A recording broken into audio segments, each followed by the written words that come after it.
Hi everyone, this is Nick here from Keg King, and today I'm joined with John from Little John's Brewing. How are you, John? Yeah, good, mate. How you going, Nico? Excellent, excellent. Thanks for making some time to talk to us. I think internet is not too great at the moment, but hopefully we'll have a good chat. Um, yeah, so thank you for joining us in this series where we talk about our YouTube reviewers, specifically who received our products and been using them for a while just to get their feedback after a few use. Um, in your case, I think it's regular use. Yeah, But yeah, certainly. first of all, introduce Little John's Brewing to everyone out there. Righto. Yeah, Little John's is it's just a channel I started. Oh, I think it's 6 or 7 years ago now. It's longer than I could ever think about. And it was just because when I got back into brewing, I couldn't find any information, or there's a lot of conflicting stuff online, and I'd go to look for it. I couldn't find stuff, so I thought, okay, well, if I'm having the problem, so is everybody else.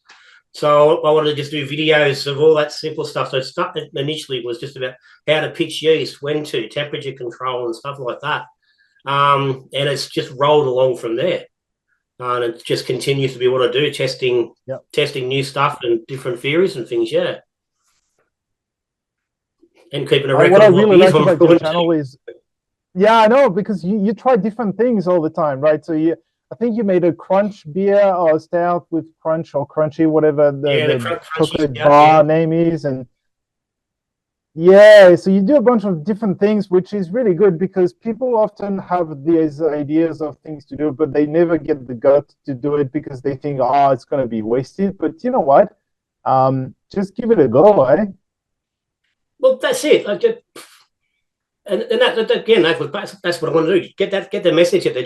Try different things. If you don't know, if you're not sure how to do it, put your best foot together and give it a crack. Worst thing that happens is you have to throw some beer out.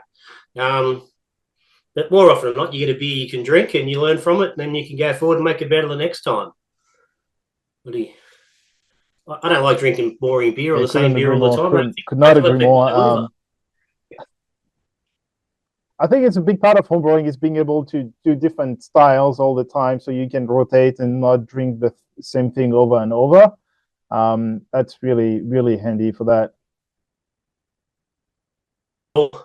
Uh, well, I mean, either way, plenty of home brewers out there doing the same thing, batch after batch. So, you know, that's the beauty of it, though. You can go either way. Keep it simple and repetitive, or just push the boundaries as much as you want. No, that's really good. Yeah, I do it often myself. I did chocolate coconut stout. I've used juniper berries. I've used heaps of different things that should not really be in beer, but you're like, I'll try. Oh, the latest one I did was a Belgian wheat beer with 6 different kind of pepper berries in them, white, black, red, green, all these different things. It was really good, really, really good. Very happy with that. Well, that's the But in any case, tell us more about what you use to ferment. So obviously, we've provided you with a bunch of fermenters. I think we gave you a Junior and an Apollo to review.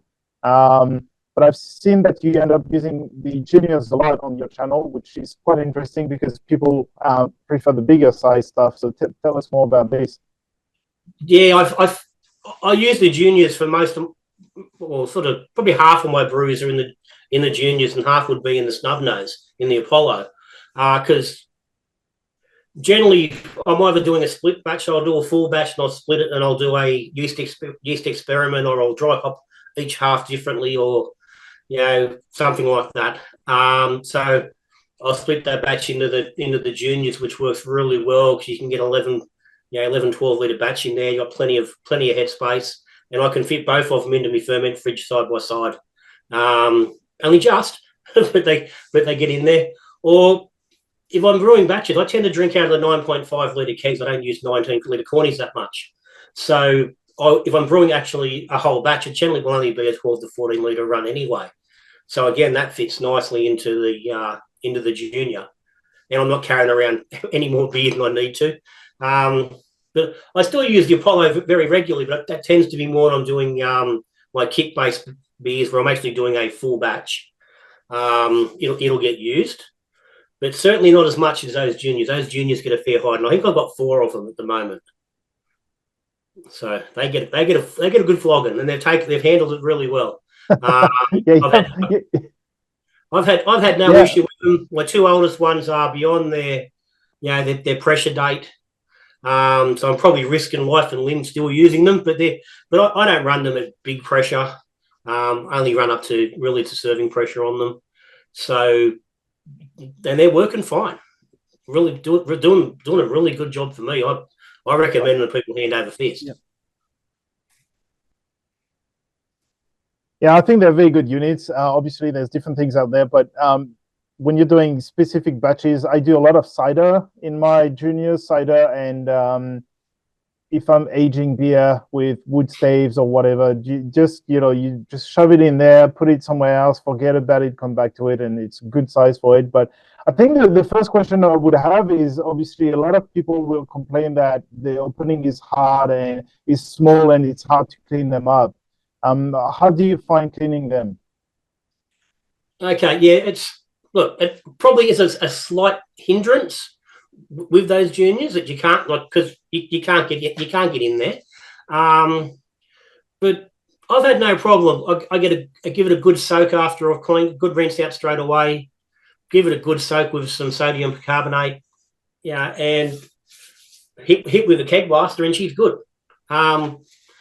Most of them might have to do is I use a L cobweb brew. Yep. Big one you use in the house for I've got one I just keep specifically for brewing. And if I need to give it a scrub, I just jam that down in there and give it a little bit of a light scrub with that. But only after it's had a really good soak, so I'm not scratching it up. But that's only a last resort. Most of the time, they'll clean up all right anyway. So it's not an issue for me. I could imagine if some people it probably would be. Some people like to get their arm in there and give it a good scrub, but I think. But I think it's a good point, because it's the same about the Apollo. Even though you have the wide opening, if you end up leaving it dry the krausen to dry up, it's going to be a difficult task to clean it up properly. You have to really get in there and really scrub it and everything else. So I think what you're saying is right, is as long as you rinse them off right away after you're done using them, and you just don't let it dry. That's essentially the lesson people need to learn. First thing I do, as soon as I've kegged a batch or bottled a batch, the fermenter's straight into the laundry tub. And if I haven't got time to, I'm not in the mood to really do a full job on it, I'll just dump a bit of sodium perk in it and fill it with warm water, and just let it sit. Come back to it the next day, and then it just shakes out, no problem, all good. So, like I said, if you're pedantic, that's really good.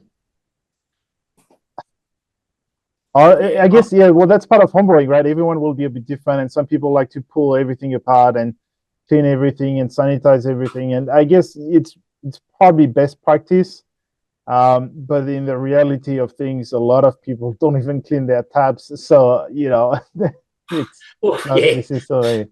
Yeah, I think I'm not one for saying cleaning and sanitizing is not necessary, but I think some people get a little bit over the top with it, a little bit too concerned. There's good chemicals out there that do the job for us if you give them the time and let them do their thing. So, but that's one chemical. That's good. Just going back to your channel and what do you like to brew, just what I've seen is a lot of obviously extract kit, which obviously is doable in the juniors and the PET fermenters, as long as you have a good process, right? Because nothing gets past 40 degrees in the fermenters and stuff like that. But what sort of recipes do you go back to, and what's your go-to stuff that you like to drink? So for instance, myself love Hefeweizen. I love my Pilsners, so that's sort of what I go to, and the Schwarzbier is probably like on top. But what's your go-to stuff? I don't really have a go-to style. Like, it's not really like not where I roll. I have a bunch of styles that I like. XPA in general is a style one I really like, but obviously in summer. But I found I liked XPA as a style when it first started. As it's grown and developed, I've sort of fallen off it a little bit. I like a hazy pale ale. I like a really nice red IPA. Yeah, and love a good stout. And pretty much anything in between. So, I just tend to just run through the year and I just brew whatever's going to fit the upcoming weather, the upcoming seasons, and or just just how I'm feeling. I just get a, I just decide, okay, I want to brew this kind of beer. I'm going to do that. And for years I've just gone through and it's just been constantly changing all the time. But I'm in the process at the moment of actually doing my 14 favorite recipes. I'm going to actually publish them into a book.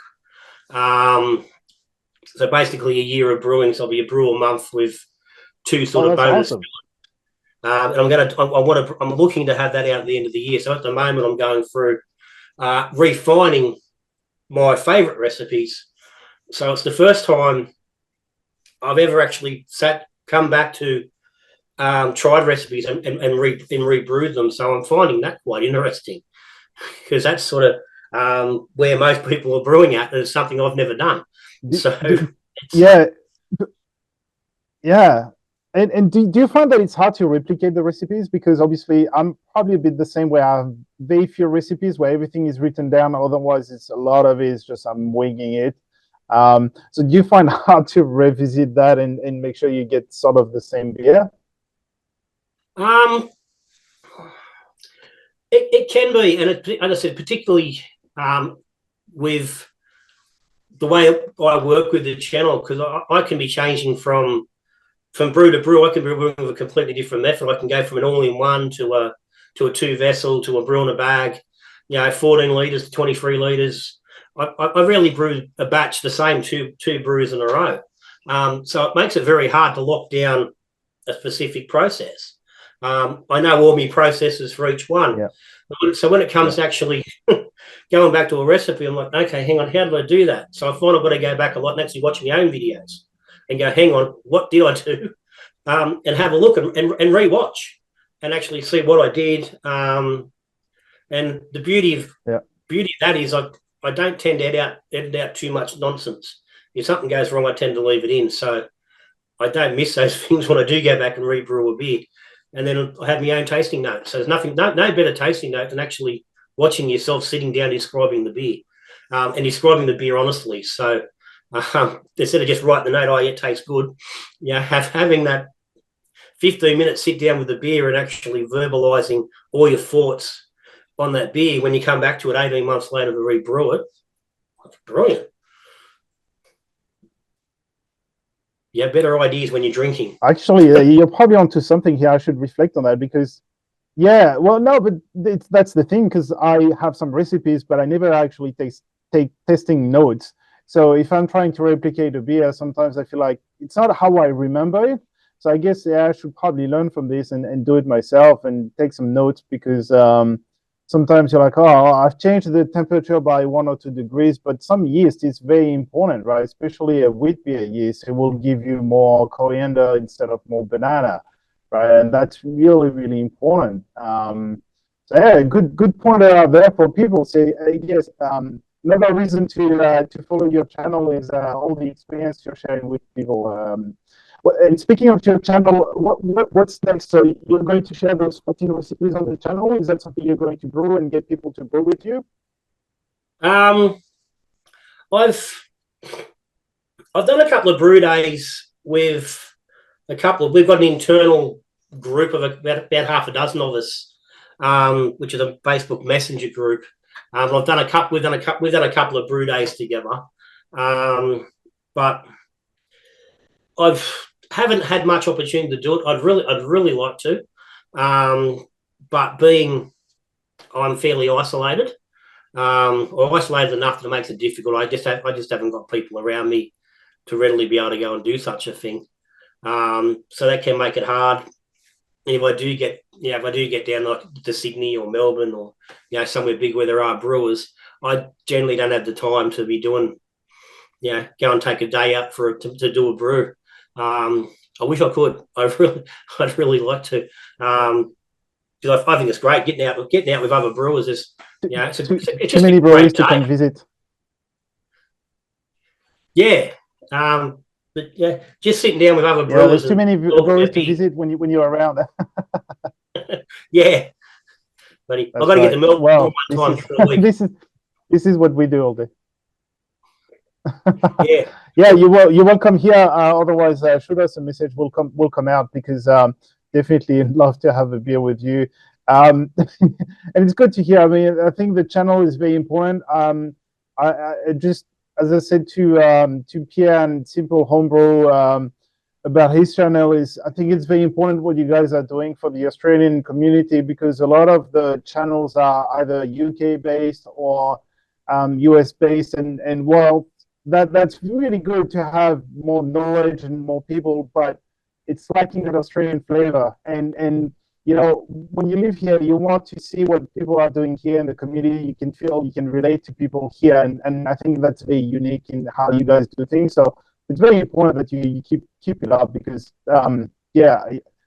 it's really different when you look at other channels, and some of them are really going all in and stuff. And it's good to just being able to say, hey, we're just homebrewing in Australia. This is what we do. This is how we do it, right? Yeah, I think the whole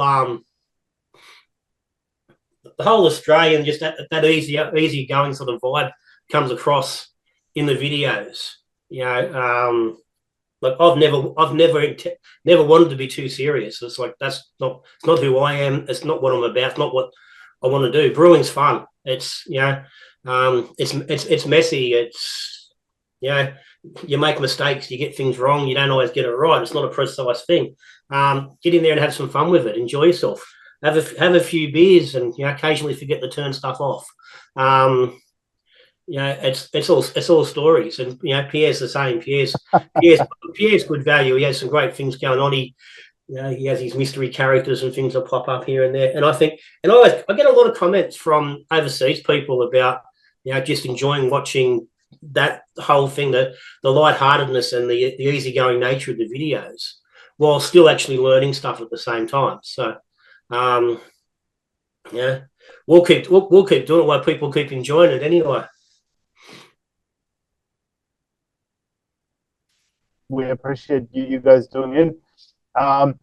And on sort of closing notes, obviously you said that you use 4 juniors on rotation, and obviously you use the Apollo for the bigger sizes. Do you have any constructive feedback or things you would think, hey, I wish they had done things differently for this or that? Or do you feel like, well, you know what, this is as good as it gets out of the box?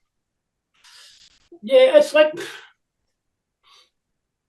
you sort of look at things and go, okay, look, like I've looked at the Apollo and gone, like, can I stick a temp twister or something like that? A cooling coil or something in there.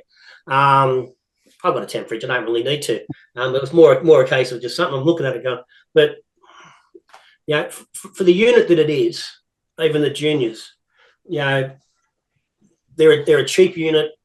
They do exactly what they're bloody designed to do.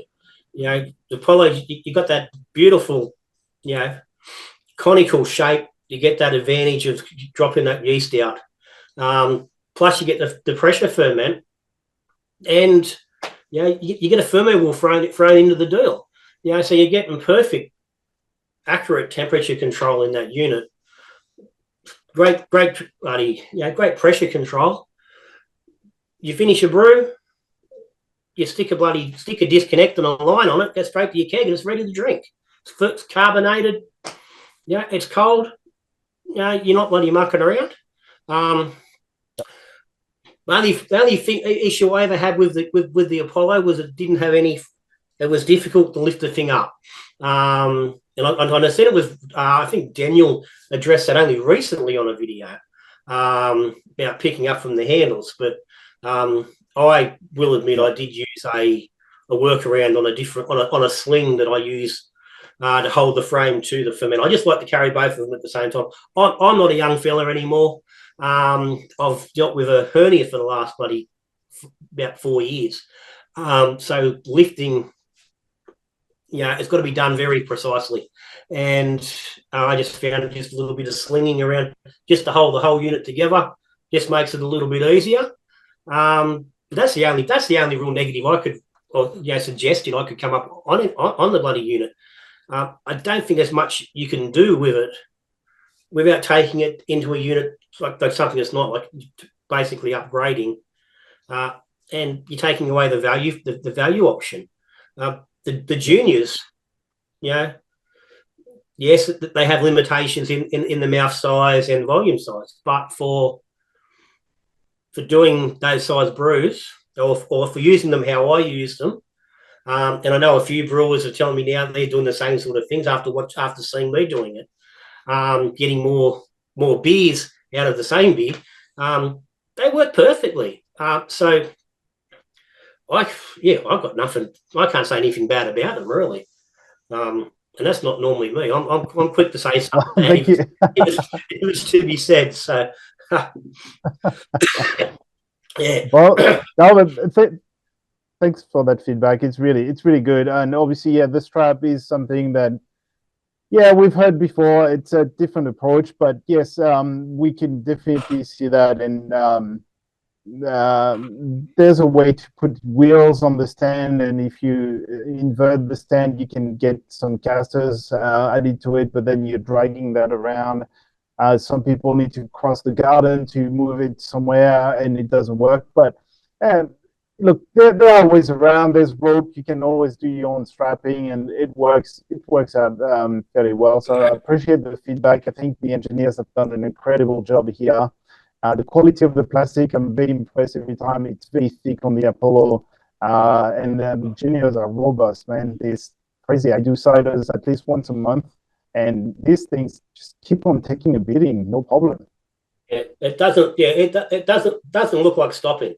I've had it implode on me, and it's pops back out and just keeps on going. Bloody, it's like a good Ford. It really is. Yeah.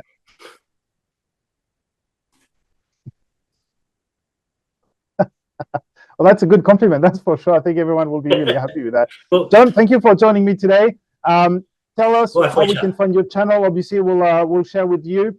It will be on YouTube, Little John's Brewing, but I think you're very active on Facebook as well. You have your own Facebook group. Tell us how we can find you. Yeah, Little John's Brewing on YouTube, all one word, all bloody lowercase. And same thing on Facebook. Actually, no, Facebook is a capital L. Little John's Brewing there's actually a Facebook page, and then there's a private group which is attached to that, which is also called Little John's Brewing, just to keep it simple and not confuse the crap out of anybody. So, but pretty much everything I do ends up in there one way or another. So as brews progress, they get updates and stuff on there. So it just works side by side, and we can talk about some interesting things on there at times. And if there's stuff I don't want the missus to know about, it goes on as a private group.